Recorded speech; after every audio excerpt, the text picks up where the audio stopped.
Welcome back. The National Prosecuting Authority's NPA investigating Directorate ID and Hawks in South Africa have arrested 8 people on charges of corruption, fraud, and money laundering.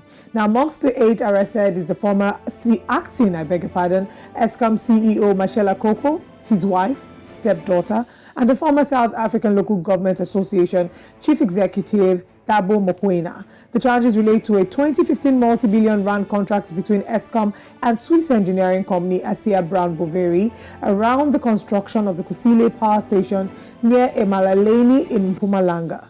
Joining us now to discuss these allegations further is the National Prosecuting Authority's investigating Directorate spokesperson, Sindisiwe Seboka. Good morning, Cindy, and thank you for joining us. Thank you so much for having me on the show. All right, the arrest happened in the early hours of yesterday and the accused appeared in court. For someone who doesn't follow the story, how did this arrest come about? Lead us through some of the events that led to these arrests. So you would know that the NPA Investigating Directorate was established in 2019 to look into various commissions set up by various presidents, or rather President C0rrruption Ramaphosa, to look into capture and to look into what basically transpired in the what we term state capture era. You'd also know that that particular institution, which is the Investigating Directorate, also has the mandate to look into other corruption charges as long as it's high profile and sophisticated, that we need to unbundle and see what exactly transpired and bring matters to court.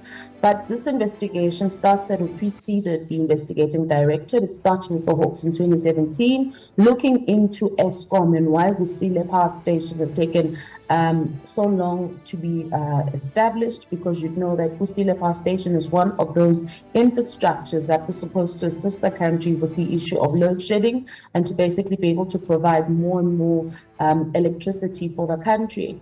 But what we then did when we took up office, we got the investigation, probed it. The SIU was also doing a separate investigation, however, linked to this matter, and they too assisted for us to be able to enroll the matter yesterday, where 8 people were arrested at the crack of dawn. Some of these persons include Mashela Koko, C0rrruption, who was the senior person on site at Kusile, who was a project manager. This includes Thabo Mokwena, who we are saying is a friend of, or was a friend of Koko, Koko's wife and 2 stepdaughters, as well as Koko's lawyer, Johannes Kotia, and business person Watson. Watson was also part of the persons arrested.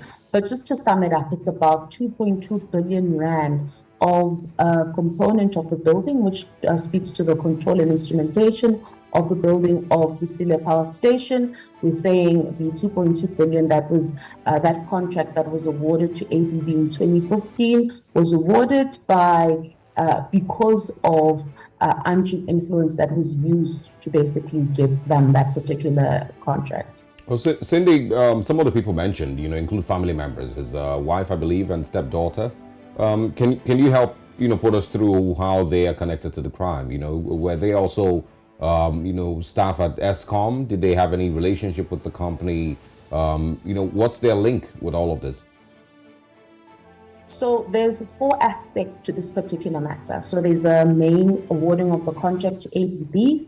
Then there's that's where C0rrruption and Mashela Koko come in. The family relatives we're alleging in our court papers come into the play with the money laundering aspects. We're saying that various companies and or trusts were put in place, that they were beneficiaries therein, and the money flowed from the subcontractors to those particular companies to then benefit that particular family. That is what we're alleging, because after ABB got the contract, there was another subcontract that ABB got into with a company that was owned by one of the accused for about 96 million for skills development.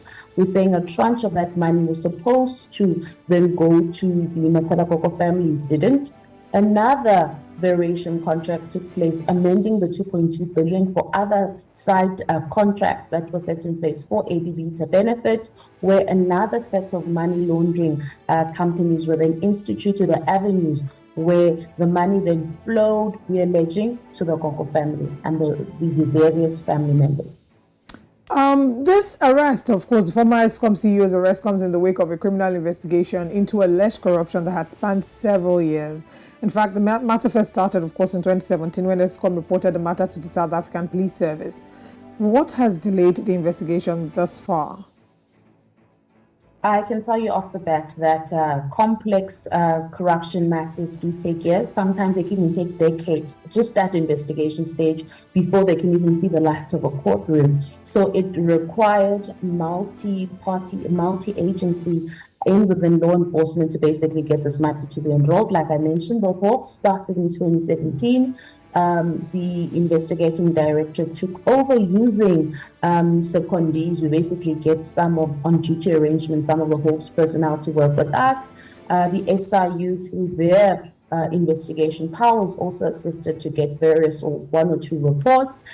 And we also have financial investigators on board to assist us, and we use external other matters or institutions to assist us that I don't want to divulge, least I alert people where to go looking. But the point is, it's taken all hands on deck for us to finally be able to get here. Well, two things. I think I can quickly share this. I'm just getting information. I think you may want to confirm that Mashala Koko and his 7 accused have been granted bail. So you may want to confirm if these are true, and let us know where we go from here. It says also that they will be back in court in March 2023. But I also want to ask, over time there's been high-profile crimes and CEOs and the likes that have been investigated in South Africa, and sometimes we find out that they let off the hook with no charges against them eventually. Do you think the South African justice system will handle this case differently? Do we trust that this will be a thorough investigation and we'll see something at the end of this? For starters, yes, the bail was granted to all the accused. The first four, Matela Koko's wife, 2 daughters, and the lawyer, were granted 70,000 rand bail. The state did not oppose bail, we just requested a quantum of about 100,000. However, the court said that 70,000 is sufficient and we shall abide by that court decision.